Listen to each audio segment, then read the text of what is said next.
우리 하나님의 말씀 시편 50편입니다.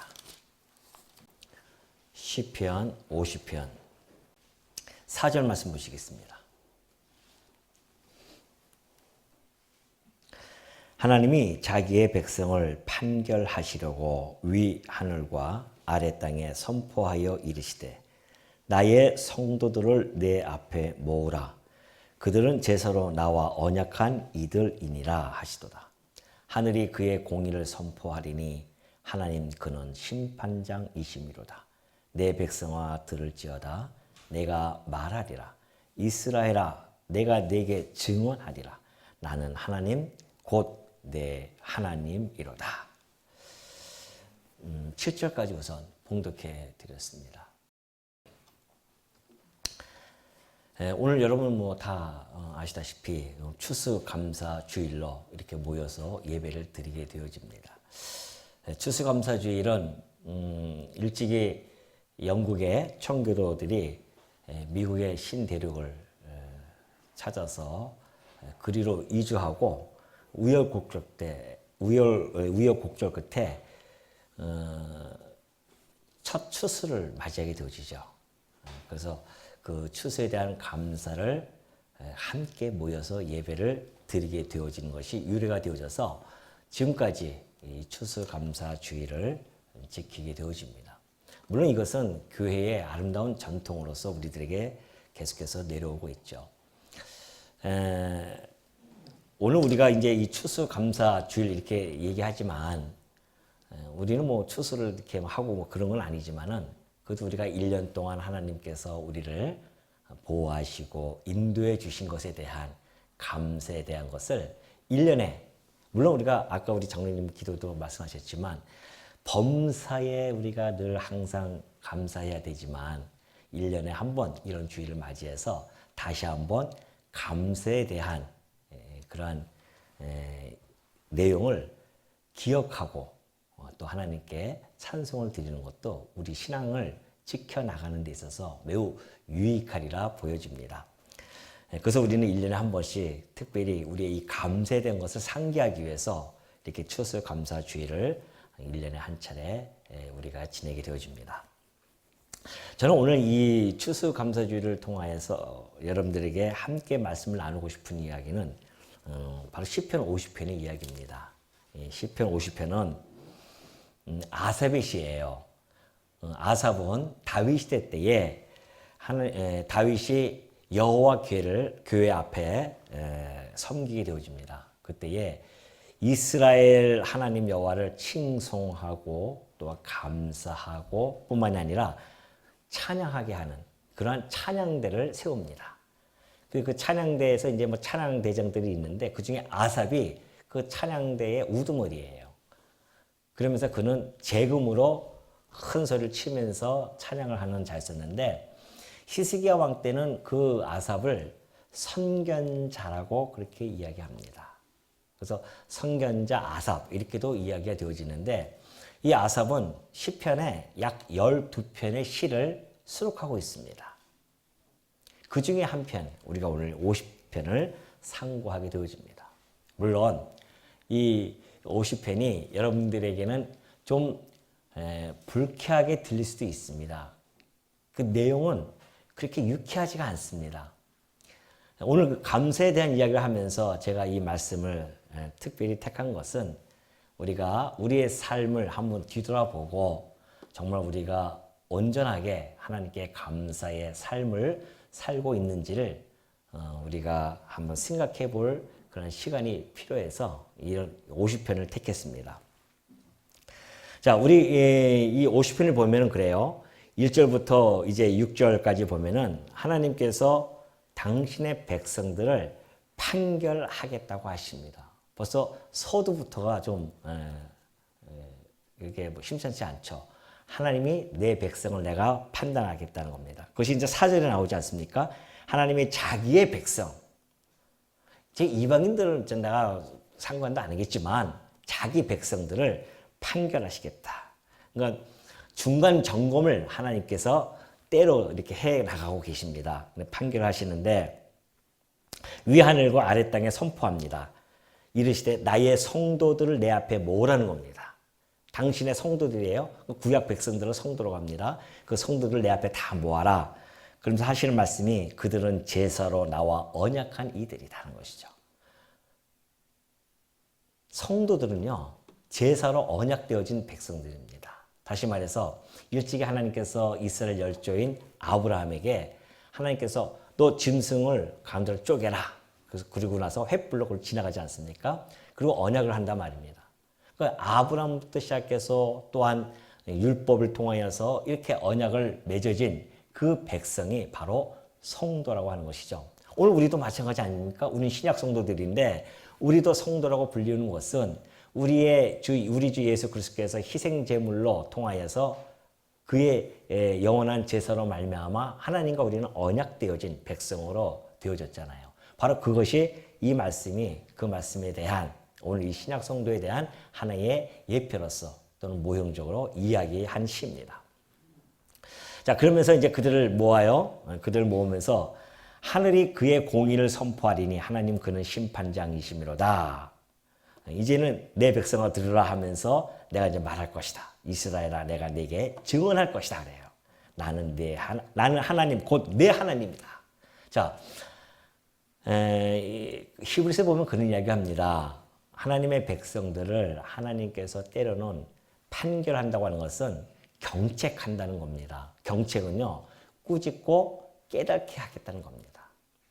당신 백성이기 때문에 그렇게 하시지 당신 백성 아니면 하나님께서 그렇게 관심 안 갖습니다. 그냥 심판해 버리지 판결까지 안 가요.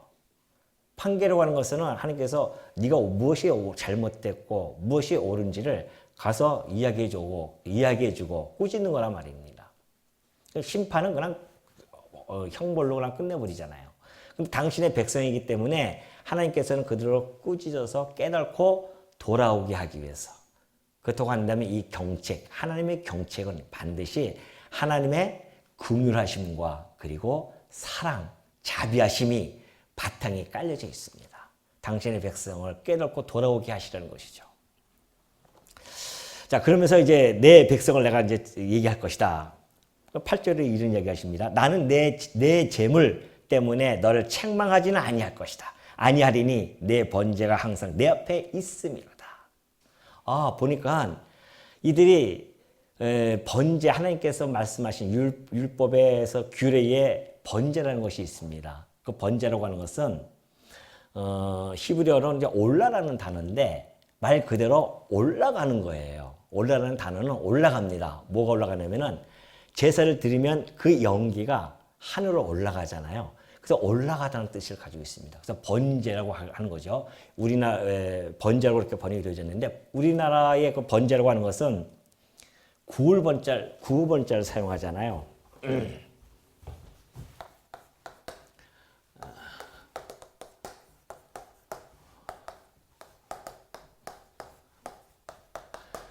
구워서 살라서 드리는 제사입니다. 번제. 그래서 그 번제를 드리게 되어지는데 하나님께서 이스라엘 백성들에게 너희들 그 땅에 들어가면 내가 약속한 땅에 들어가면 항상 드리라는 겁니다. 이 번제를 항상 드리라. 그래서 우리는 성경에는 상번제라고 이렇게 얘기합니다. 상번제. 상번제, 항상 번제 구워서 드리는 제사예요.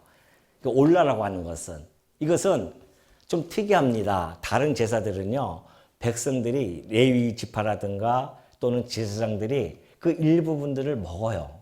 근데 이 올라는 제사장들이 손을 댈 수가 없습니다. 온전히 다 태워서 하나님께 온전히 드리는 제사입니다. 그래서 온전한 제사, 완전한 제물, 완전한 제사 이렇게도 이야기합니다. 하나님이 온 땅 다 그냥 받아 드시는 거죠. 그래서 하나님께 감사와 하나님께 순종하는 의미와 감사와 경외하는 뜻으로 해서 온전히 하나님께 드리는 제사가 바로 이 번제입니다. 근데 이스라엘 백성들이 번제는 잘 드렸대요. 그러면 문제는 제사법에 있지 않다는 것이죠. 제사법에 있지는 않다. 내가 너희들에게 규례를 주었는데 번제를 항상 드리라고 했는데 상번제 그거 아주 잘 드리고 있다는 겁니다. 온전하게 다. 그걸로 내가 책망하지는 않겠다. 재물 때문에 그런 이야기입니다. 그럼 도대체 무엇이 문제였을까요? 자, 계속 한번 봅시다.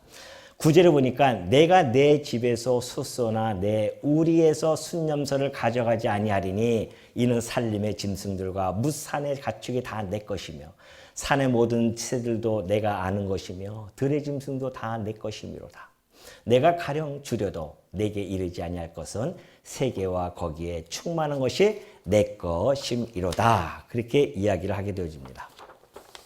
자, 하나님께서 그래요.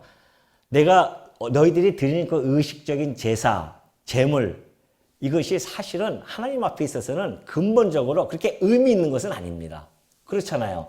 아니, 그 온전히 다 태웠다고 해서 하나님이 그 연기를 막겠습니까? 아니면 그 고기를 먹겠습니까? 하나님 편에서는 사실은 그렇게 유익하지도 않고요. 의미도 없습니다.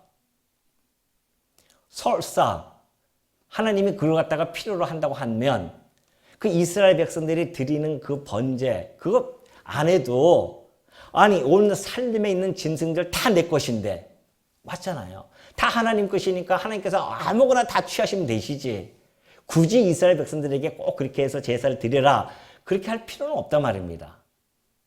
그 이야기가 바로 12절에 나타납니다. 내가 가령 주려도 내게 이르지 아니할 것은 너한테까지 갈 필요 없다. 내가 주려도.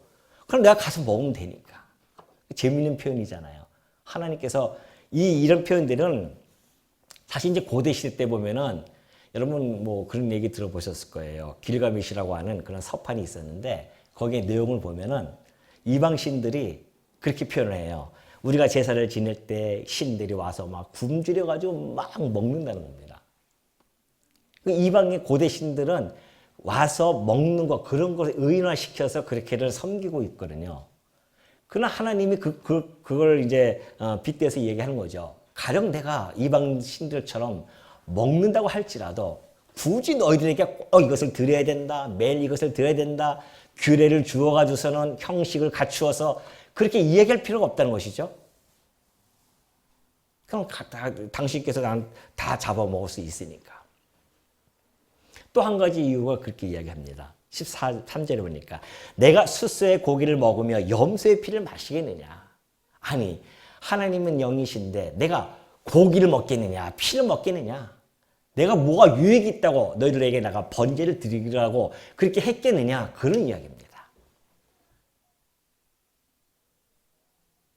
그럼 도대체 이스라엘 백성들은 무엇을 잘못했길래 하나님께서는 이렇게 지금 책망을 해 가고 계실까요? 이것이 이제 14절에 나타납니다. 감사로 하나님께 제사를 드리며 지존하신 이에게 내 서원을 갚으며 환난 날에 나를 부르라. 내가 너를 건지리니 내가 나를 영화롭게 하리로다. 여러분이 이 14절에서 좀 힌트를 얻으셨습니까? 아, 제물은 열심히 잘 드리고 있는데, 그러니까 제물에 대한 의식적인 그런 제물은 잘 드리는데 문제는 뭐가 없다? 감사가 없어요. 그것이 문제였었습니다. 감사가 없대요. 그러니까 하나님께서 감사로 좀 제사를 드려라 너희들. 그 이야기는 뭡니까? 형식주의에 빠져있지 말라. 그런 이야기를 하게 되어집니다. 하나님께서 왜 제사를 드리라고 했을까요? 왜 번제를 매일매일 하루도 쉬지 않고 번제를 드리려고 했을까요? 그 번제 안에는요, 이스라엘 역사 1000년이 고스란히 담겨져 있는 제물입니다. 그 번제라고 하는 것이 그런 의미를 담고 있어요. 그냥 단순하게 짐승을 온전히 바치는 그게 아니고요. 그 짐승을 바칠 때에는 그 짐승 안에는 이스라엘 역사 1000년이 고스란히 담겨져 있다니까요. 무슨 말씀인지 이해되시겠어요? 1000년의 역사를 잠시 한번 훑어볼까요? 이스라엘 역사를. 이게 지금 다윗 시대 때, 이게 다윗 시대 때인지 이 시가 솔로몬 때인지는 모르겠어요. 아무튼 다윗이 아삽을 세웠기 때문에 그 시대 아닙니까? 그럼 아브라함이 출현하고 나서부터 다윗까지가 1000년의 시간이 흐르니까 1000년의 세월을 하면 우리가 주마등처럼 한번 스쳐가 보자고요. 왜 하나님께서 그 제사를 드리게 했는지를. 자, 아브라함을 택해요. 하나님께서 아브라함을 불러서 이 땅을 내가 너에게 주마. 그 약속을 해주고 계십니다. 그리고 그들은 그 약속을 받고요. 야곱 때 애굽으로 넘어갑니다. 그때 첫 요셉이 살았을 때는 얼마나 대우받고 살았습니까? 근데 왕조가 바뀌어버렸어요. 왕위가 바뀌어버렸어요. 그 왕이 바뀌고 나서는 그때부터 이스라엘 백성들은 노예 생활을 하기 시작합니다. 4년도 아니고요. 40년도 아닙니다. 자그마치 400년을 합니다. 내가 태어났는데 노예로 태어납니다. 죽을 때 노예로 죽습니다. 그것이 장장 400년입니다. 여러분, 이 노예 생활이라는 것이 혹시 우리 안 해봤잖아요. 제가 지난번에도 말씀드렸듯이 제가 어렸을 때에 보았던 드라마, 미국 드라마 중에 흑백 드라마를 봤는데 그 흑백 드라마 중에서 가장 강렬하게 지금도 남아있고요. 그 이름도 지금도 기억하는 이름이 있습니다. 아실 겁니다. 쿤타 킨테라고. 기억나십니까? 혹시 아시는 분은? 이것이 기억나시면 저희 연대하고 비슷하고요. 젊은 사람들은 모를 겁니다. 쿤타 킨테라고 하는 아프리카의 청년이 있었습니다. 이산 저산을 뛰어다니면서 자유롭게 자유를 만끽하면서 살아가는 그 청년에게 어느 날 노예 사냥꾼이 나타나서 그를 노예로 끌고 갑니다. 그는 그 노예로 살면서 여전히 마음속에는 그 자유로움이 항상 마음속에 남아있기 때문에 틈만 나면 그는 탈출을 합니다. 근데 또 잡혀와요. 탈출하면 또 잡혀오고. 잡혀오면 가만 놔두겠습니까? 그때마다 린치를 강하고 얼마나 몸을 고통스럽게 하는지. 그런데도 그 자유 때문에 그는 끝까지 탈출하려고 합니다. 그런 드라마가 있었어요. 어린 저에게는 그것이 그렇게 강렬하게 들어와서 이름도 지금도 안 잊어먹어요. 쿤타 킨테라는 이름이. 그 노예 생활이 그런 겁니다. 벗어나고 싶은 거죠.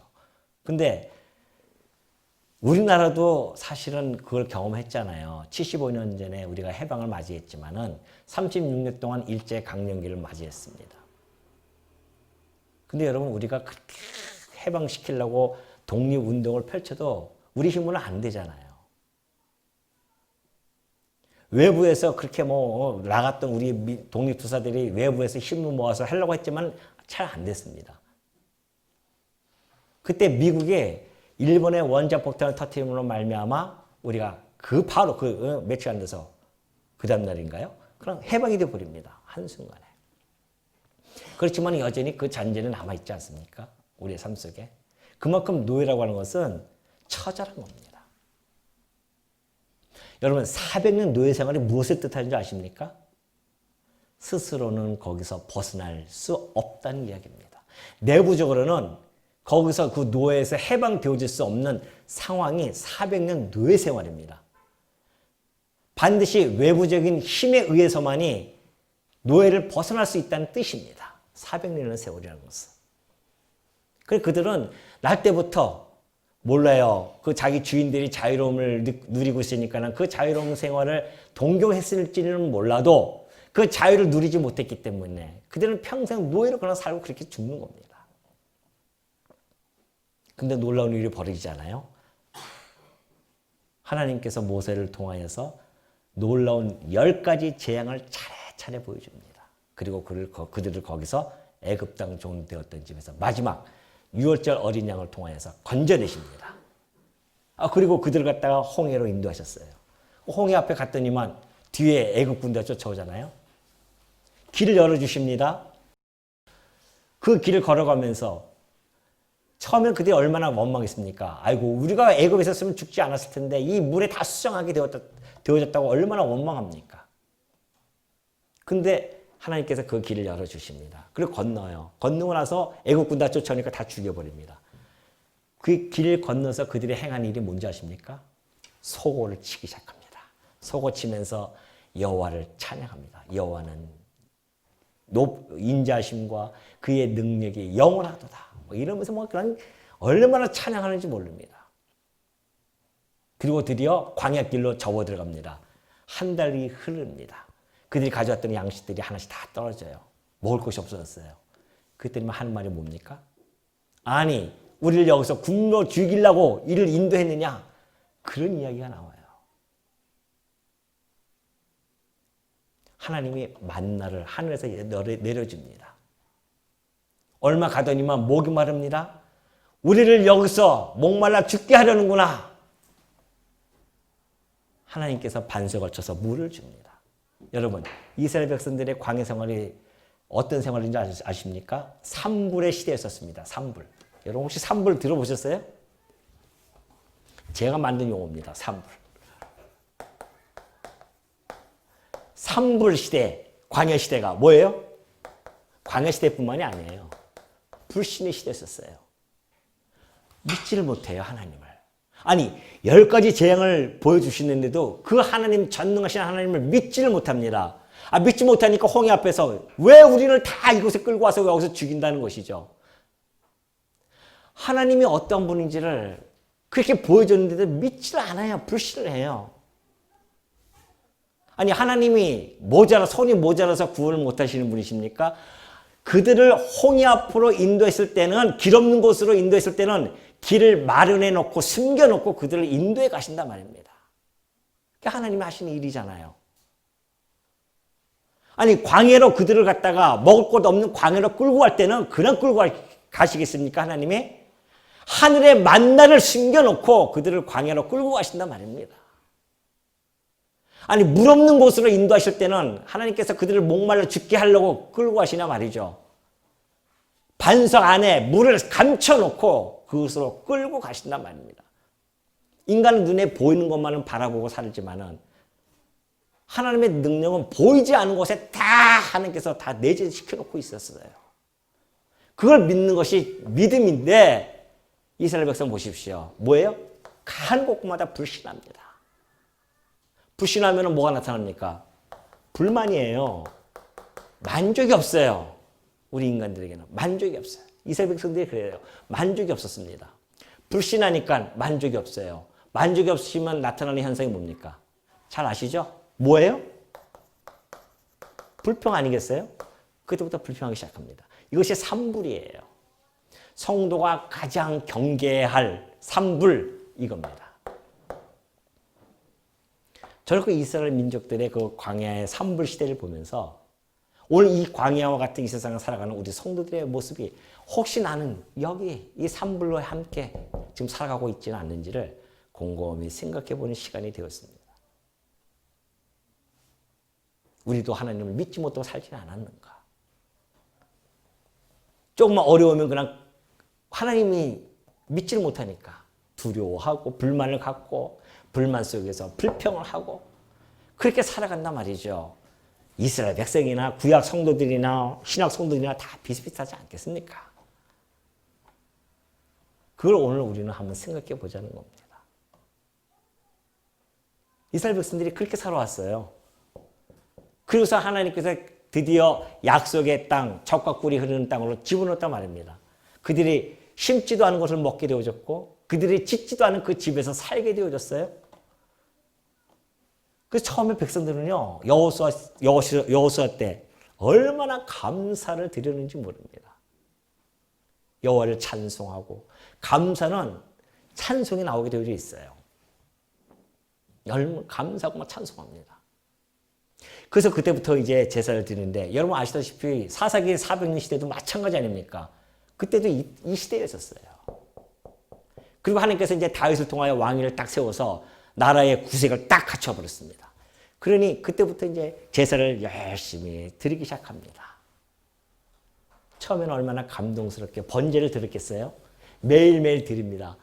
애굽 번제를 드리면서 애굽 땅 종 되었던 집에서 우리를 건져내시고 홍해길을 건너게 하셨고 광에서 하늘의 만나와 그리고 무리와 그 물가에서 우리에게 반석으로 물을 주셨고 반석 안에서 물을 주셨고 드디어 약속의 땅, 이 가나안 땅에 우리가 입성해서 지금 살게 되었나이다. 어때요? 이거 천년의 역사 아니겠어요? 이 천년의 그래서 언약대로 다윗 왕을 세워서 이제는 이 이스라엘 나라를 약속대로 세워주셨나이다. 그러니 하나님만이 상천하지에 오르지 하나님 여호와만이 우리들의 경외의 대상이고 우리의 감사와 순종과 그리고 찬송을 드리겠나이다. 온전히 드리겠나이다 하면서 번제를 드리는 거란 말입니다. 그 번제 안에 이스라엘 역사 1000년이 고스란히 들어가 있는 거예요. 그걸 틀 때 그 마음을 가지고 성도들이 그 제사를 드릴 때 하나님께서 어떻게 해요? 흠양을 하시는 겁니다. 그래. 연기 맡아서 하나님께서 뭐 콜록콜록 하실 일 있어요? 그 연기 속에 그들의 감사와 찬양이 그 연기를 타고 하나님께 올라가는 거란 말입니다. 왜? 하나님은 우리들의 뭘 봐요? 중심을 보시는 분이란 말입니다. 중심을 보는 거예요. 하나님 앞에서 누가 속일 수 있겠습니까? 겉으로야 제사 드리고 있죠 지금 이스라엘 백성들이. 근데 하나님 딱 중심 보니까 하나님은 우리의 관절과 골수를 찔러 쪼개면서 우리의 심령을, 우리의 심장을 관찰하시는 분이신데 그 마음을 어떻게 모르시겠냐 말이죠. 저것들이 드디어 왜 그런 현상이 나타나는지 아십니까? 자, 처음에는 그들이 감사로 드려요. 제사할 때. 감사로 제사를 드립니다. 근데 시간이 이게 어떻게 사람이 매일매일 제사를 드리면 익숙해집니다. 반복되어지잖아요, 이게. 매일매일 반복합니다. 반복이라고 하는 것은 익숙해져요. 익숙해지면 뭐가 나타나요? 무감각으로 나타납니다. 감각이 없어져요, 그냥. 처음에는 그렇게 감동과 감격으로 드렸는데 어느 순간에 감각이 없어져요. 그럼 뭘로 빠집니까? 그래서 형식주의에 빠지는 거예요. 혹시 여러분 안 그렇습니까? 처음에 예수 그리스도를 만났을 때 얼마나 감동하고 바울이 얘기했듯이 거룩한 산 제물로 드리라고 했으니 하나님이여 내가 하나님께 드리는 이 영적 예배가 늘 감사와 찬양하며 찬송만 불러도 눈물이 줄줄 흐르고 나와서 무릎 꿇고 기도하면서 그 감격에 젖어가지고서는 찬송 부르던 그런 시절 여러분 없었습니까? 어느 날 갑자기 아니죠. 그것이 하루 이틀 반복되지다 보니까 감각이 무감각해져가지고 어느 날부터는 감사도 없어지고 찬송도 없어지고 내가 왜 사는지에 대한 의미도 모르고 왜 사는지의 목적도 다 상실해버리고 하루하루 그냥 세상의 시류에 휘말려서 혹시 살아가지는 않았습니까?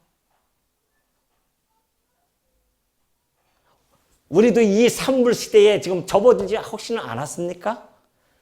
불신하고 불만과 불평 속에서 하루하루 혹시 살아가지는 않습니까?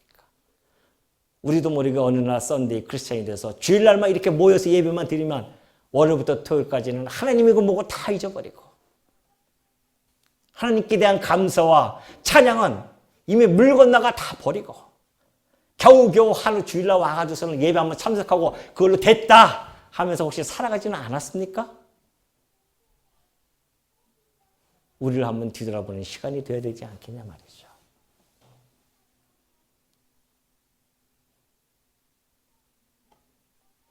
주일날 오는 것도 형식적으로 혹시 오시는 건 아니냐 말이죠. 여러분이 첫사랑을 그리스도와 맺었던 그 첫사랑에 대한 감격이 혹시 다 식어버리지는 않았는지 오늘 우리는 이 아셉의 시를 통해서 우리를 뒤돌아봐야 할 것입니다.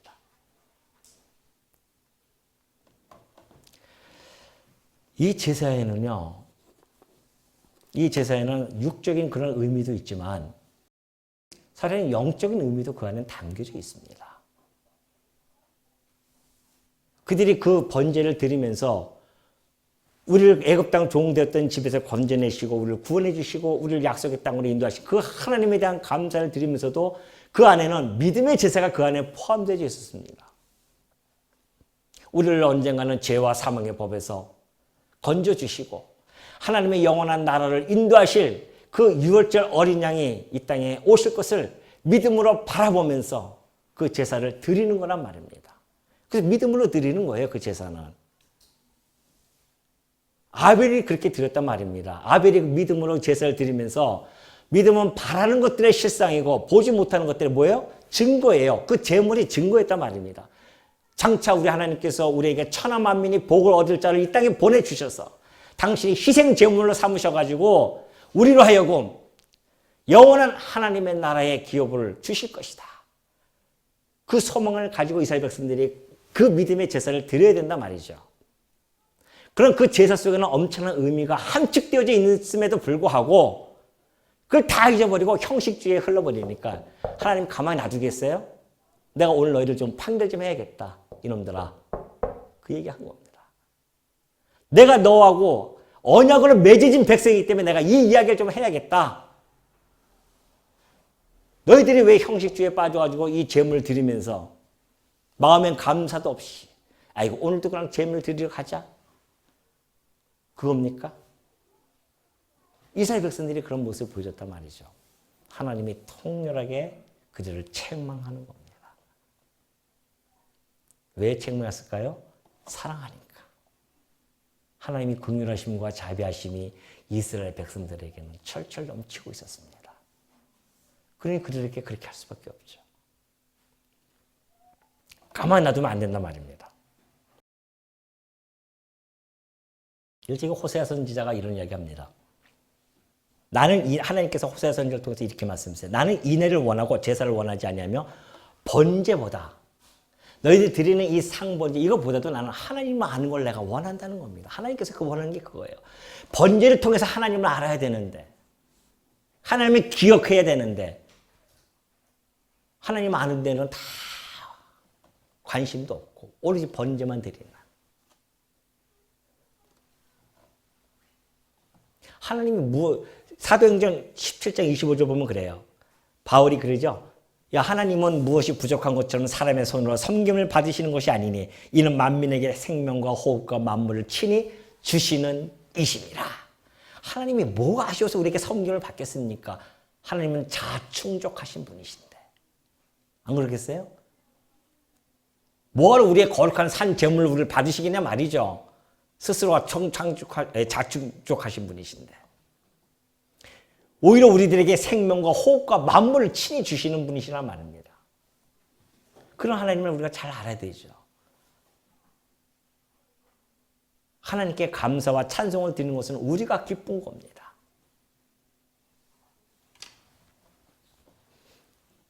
다윗은 일찍이 알았어요. 다윗은.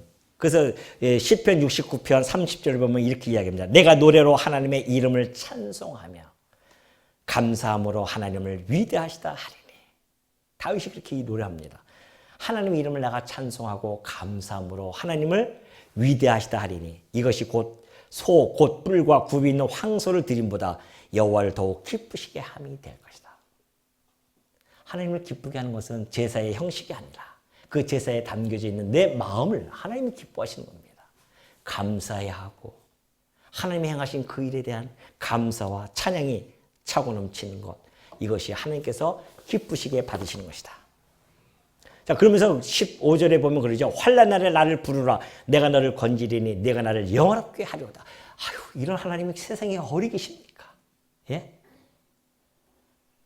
환난 날에 여러분들 한번 전화해 보십시오. 다 끊습니다.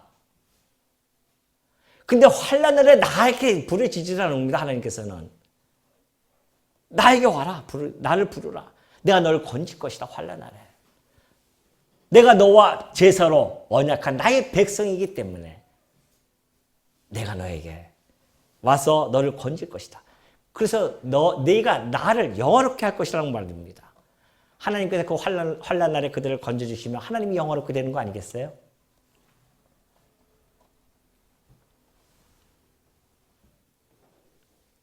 하나님이 그 행하신 당신의 백성들에게 그 역사 속에서 당신의 하나님의 성도의 삶의 역사 속에서 하나님께서 개입하시고 건져주심으로 말미암아 찬송거리가 감사거리가 무궁무진하게 나타나게 해주시겠다는 것이죠. 시편 107편 21절 22절을 보면 잘 나타나 있습니다. 여호와의 인자하심과 이생에게 행하신 기적으로 말미암아 그래요. 그를 찬송할지로다. 감사제를 드리며 노래하여 그가 행하신 일을 선포할지어다. 성도들에게 행하신 그 기적들, 성도들에게 행하신 그의 일들, 성도들은 그걸 선포하고 감사하는 것.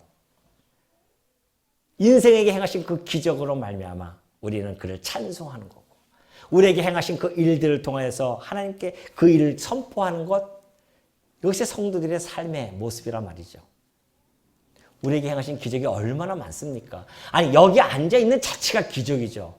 많은 사람들이 믿지 못하고 있는데 우리가 예수를 그리스도를 믿고 하나님을 여러 안다는 사실이 얼마나 커다란 이게 기적입니까? 이걸로 우리는 그를 찬송하고도 나옴이 있죠. 그리고 우리가 살아온 궤적을 한번 보십시오. 여러분들의 삶의 궤적을 한번 보시라니까요. 내 살아온 그 발걸음 한 걸음 한 걸음 하나님이 손길이 닿지 않는 곳이 어디 있겠냐 말이죠. 그 안에 다 있어요. 그러니 우리는 삶을 통해서 하나님을 선포하는 겁니다.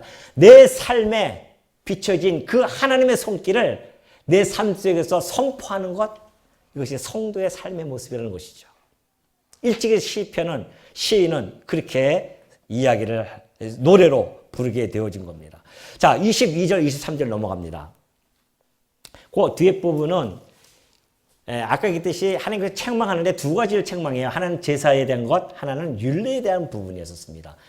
16절과 16절부터 21절까지는 율례에 대한 부분이에요. 이 부분은 오늘 제가 그냥 넘어가도록 하겠고요. 22절 넘어갑니다. 하나님을 잊어버린 너희여 이제 이를 생각하라. 그렇지 아니하면 내가 너희를 찢으리니 건질 자 없으리라. 하나님을 잊어버린 나이야. 이제는 이걸 생각해라. 하나님이 그를 이렇게 다시 기억하게 하십니다. 여러분, 하나님을 잊고 산다는 것, 하나님이 이 방종에 대한 경고, 그 하나님께서 당신의 택한 백성을 사랑하니까 이런 경고를 해주고 계십니다. 성도에게 있어서 하나님 잊고 산다? 가장 치명적입니다. 왜 그러냐면 하나님을 잃으면 내 삶의 의미와 목적을 다 잊어버리고 사는 거랑 똑같습니다. 내가 왜 사는지를 잊어버립니다. 내가 지금 이 땅에 왜 와 있는지 다 잊어버리고 사는 겁니다. 하나님을 잊어버리면. 하나님께서 나를 잊지 마라. 하나님을 잊어버린 너희여. 잊지 말라는 것이죠. 여러분이 만약에 감사와 찬송이 날마다 나오지 아니한다고 한다면 하나님을 잊어버린 삶입니다. 감사는 우리 신앙에서 나옵니다. 그렇기 때문에 하나님을 기쁘시게 하는 영적 예배에 있어서 가장 아주 중요한 요소예요. 감사라고 하는 것은. 그 23절 보면 그래요. 감사로 제사를 드리는 자가 나를 영화롭게 하나니 그의 행위를 옳게 하는 자에게 내가 하나님의 구원을 보이리라. 성도가 옳게 행하는 행위가 뭔지 아십니까? 감사로 제사를 드리는 거라는 겁니다. 하나님이 그걸 옳게 여기셔요. 감사로 제사를 드린다고 하는 것은. 그럼 하나님께서 구원을 보여주실 것이다. 여러분, 이 23절은요, 예수 그리스도에 대한 예표적인 시입니다. 감사로 제사를 드려요. 누가복음 22장 17절 한번 보겠습니다. 이게 무슨 사건인지 알죠? 예수님이 이제 마지막 유월절 날 밤에 제자들을 모아놓고 유월절 만찬을 해나가는 일이 사건입니다. 유월절이라는 게 무월절 만찬이 뭐예요?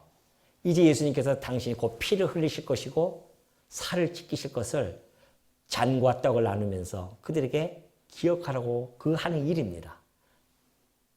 자기가 온전히 희생 제물이 되어질 것을 그들에게 좀 선포하는 그 유월절 만찬이란 말이죠. 근데 우리 주님이 하신 거 보십시오. 어떻게 해요? 잔을 받으사 감사 기도하시고, 그 잔을 받는 것이 자기가 피를 흘릴 건데 그걸 감사 기도해요. 19절에 보면 또 떡을 가져 감사 기도하시고 자기의 살이 찢길 것을 그가 지금 그들에게 알려주면서 감사 기도 드린단 말입니다. 이 말씀 아니에요? 감사로 제사를 드리는 것. 이것이 하나님에게 옳은 행위가 되어졌고 그로 말미암아 하나님께서 그들을 통하여 구원의 역사가 일어났단 말입니다. 사실 감사는요, 우리 예수님께서 오셔가지고 감사의 본을 직접 보여주셨어요. 왜? 그의 지체들에게 감사할 수 있도록 하기 위해서. 마태복음 11장 25절에도 그래요. 그때 예수께서 대답하여 이르시되 천지의 주제이신 아버지여 이것을 지혜롭게 슬기 있는 자들에게는 숨기시고 어린 아이들에게는 나타내심을 감사하나이다. 사건마다 하나님 예수님께서 감사하는 모습 보십시오. 또 하나 있어요. 요한복음 11장 41절 보면 돌을 옮겨놓으니 예수께서 눈을 들어 우러러 보시고 이르시되 아버지여 내 말을 들으신 것을 감사합니다. 나사로 살리실 때에 돌을 옮긴 걸 바라보면서 이제는 내 말을 들으셔서 그 나사로를 살리실 것인데 그것도 감사하나이다. 항상 감사하셨습니다. 심지어 당신이 죽는 것까지도 감사의 제사를 드렸단 말이죠. 왜? 당신의 지체가 그 발자취를 쫓아올 수 있게 하기 위해서. 난 감사드릴 게 없는데요. 아니 예수님은 자기가 죽는 것까지도 감사의 기도가 나왔는데 그 고난 속에서도 감사의 기도가 나왔단 말입니다.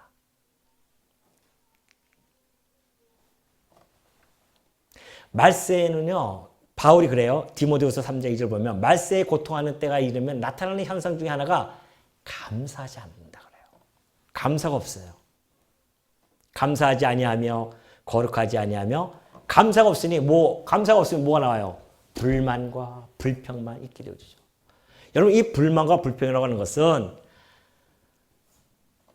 악을 만든다고 합니다. 악을. 우리 시편 37장 7절 보면 그래요. 여호와 앞에 잠잠하고 참고 기다리라.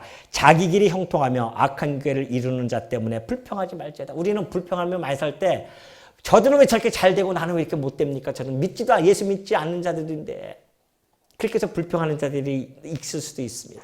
또 분을 그치고 노를 버리며 불평하지 말라. 오히려 악을 만들 뿐이다. 우리는 불만과 불평을 서슴없이 막 나타내고 있는데 그것이 오히려 악을 만들어버린단 말입니다.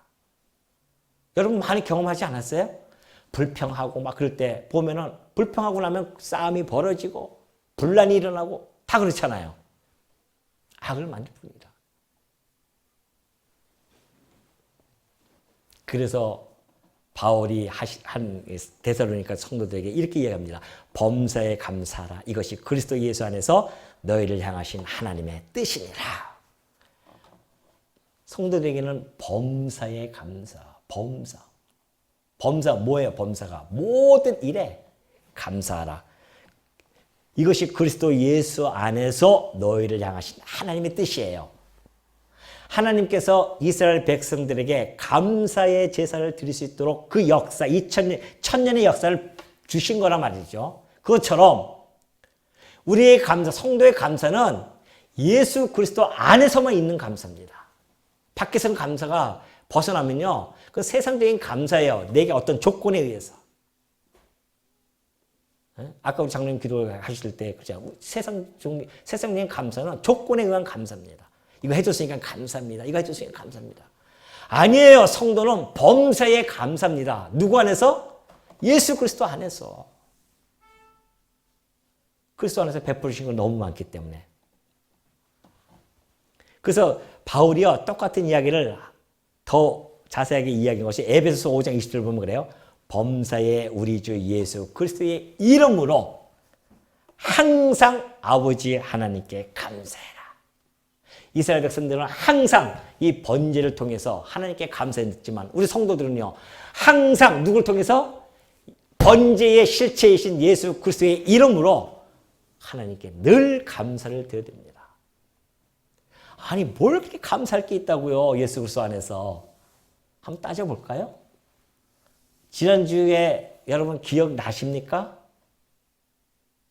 지난주에 제가 여러 가지 얘기했지만 그 중에 액기스 하나를 말씀드릴게요. 에베소서 3장 6절 넘어갑니다. 이방인들이 복음으로 말미암아 그리스도 예수 안에서 어떻게 해요? 함께 상속자가 돼. 예수 그리스도 안에서 함께 상속자가 됐어요. 뭐에 대한 상속? 하나님의 영원한 것에 대한. 상속이 되어졌어요. 함께 지체가 돼요. 함께 약속에 참여됩니다. 무슨 약속? 그리스도와 함께 영원한 나라를 기업으로 받아서 왕 같은 제사장으로서 왕노릇하며 살 것들, 부활체로서 영원토록 썩지 아니할 그 몸으로 영원토록 살 것. 이것이 우리의 약속에 참여하게 되어졌단 말이죠. 이래도 범사에 감사가 안 나오겠습니까? 그게 뭘 대단하다고요? 그렇습니까? 대단하지 않습니까? 하나님의 아들로서 상속을 받는다는 것이 대단하지 않습니까? 이 땅이 그 어떤 거 갖고 바꿀 수 있겠습니까? 이 전체 우주를 준다고 한들 그거 바꿀 수 있겠습니까? 이 우주는 하늘이 말라서 다 불살라 없어지듯이 없어질 것들입니다. 다. 하나님이 우리에게 주신 것은 영원한 것이고요. 이 보이는 것은 잠깐이지만 보이지 아니하는 것은 영원한 것이란 말입니다.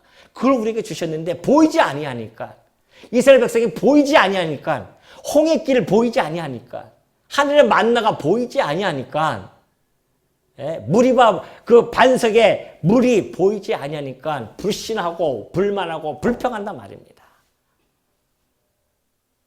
여러분도 혹시 하나님이 안 보이신다고 그런 마음 갖고 계시지 않습니까? 당장 눈에 보이지 않는다고 불신을 가지고서는 불만과 불평 속에 살지는 않는단 말이죠. 우리에게 베푸신 은혜가 어마어마한데 비교할 수 없는데 이 땅에 어떤 것 같고도 이거 하나만 가지고도 우리는 평생 아침에 일어나서 주여 내가 당신의 상속자가 되어지다니요. 주여 내가 당신의 하나님의 지체가 되어질 수 있다니요. 주여 내가 그 약속에 참여한 자로서 오늘도 이 하루를 살아갑니다. 감사가 안 나옵니까? 저에 대한 이야기입니다. 저에 대한 이야기. 감사가 안 나올 때가 많이 있었거든요. 불평도 하고 불만도 많고 뭐가 그렇게 불평 많아요. 이래서 안 되고 저래서 안 되고. 보이는 것 때문에 그것도 그까진 것 70년 80년 가지고 살다가 버려질 것들 때문에 불평하고 불만 갖고 그런 때가 얼마나 많이 있냐 말이죠. 그러나 오늘 우리가 우리 주님 하나님께서 우리에게 행하신 이 큰 일, 이 너무나 어마어마한 큰 일을 우리에게 행하신 그 기적과 그 행하신 일들을 우리가 알게 되어진다고 한다면, 이것만 잊지 않는다고 한다면, 그 하나님이 행하신 그 일을 잊지 아니한다고 한다면 날마다 우리 주 예수 그리스도의 이름으로 하나님께 항상 감사하면서 찬송하면서 살고도 나음이 있지 않겠냐 말이죠. 안 그렇습니까?